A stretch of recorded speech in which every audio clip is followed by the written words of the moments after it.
রকমের মানুষ, কেউ কারোর মতো হয় না, হবে না। তাই আপনারা যদি ভক্তিযুক্ত ভক্ত হন তাহলে এটা মনে অনুধাবন করবেন। ভগবান বলেছেন নারদ, আমি সেই ভক্তদের মাঝখানে বসে থাকি।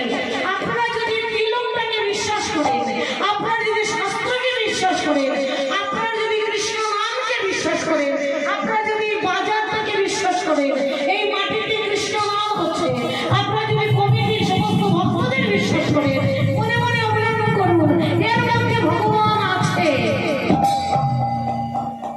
সমস্ত ভক্তগণের মধ্যে কোন জায়গায় ভগবান বসে আছে, এই ভাবটাকে অনুধাবন করাটাকে বলে ভক্ত। বলে ওই ভক্তের মাঝখানে তুমি বসে কি করো? তোমার তো এই সময় ছানা ভোগ, কেউ চাদর গায়ে দিচ্ছে, কেউ তোমার মশারি লাগিয়ে দিচ্ছে, কোনো কাজে লাগবে না। নারী জনম দুঃখের জনম, কত দুঃখের পরীক্ষা দিয়ে তবে একটা নারী মা হয়। কবে কত দুঃখের পরীক্ষা দিয়ে তবে তার স্বামী বলে আমার স্ত্রী খুব ভালো। তাকে যে কত দুঃখের পরীক্ষা দিতে হয়েছে, তারপরে সে উপাধি পেয়েছে আমার স্ত্রী খুব ভালো। এটাই দুঃখের জন্য। তাই সমস্ত মায়েরা বাবারা কীর্তন শ্রবণ করে, কিন্তু মনের দুঃখ প্রকাশ করে। কিন্তু বাবা ভগবান কীর্তন হচ্ছে, অনুষ্ঠান হচ্ছে, সবাই শুনতে এসেছে, দেখো সবাই কত সুখী, আমার কেন এত দুঃখ। কীর্তন শোনে, কিন্তু ওগুলো মনে মনে অনুধাবন হয়।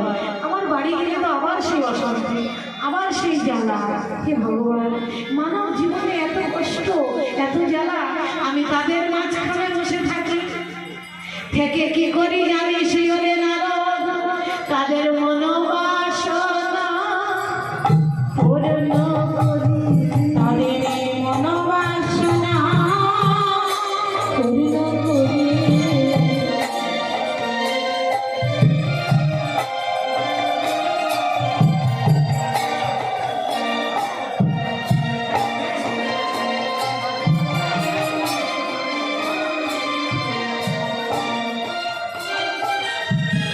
আরতি করে হরে কৃষ্ণ হরে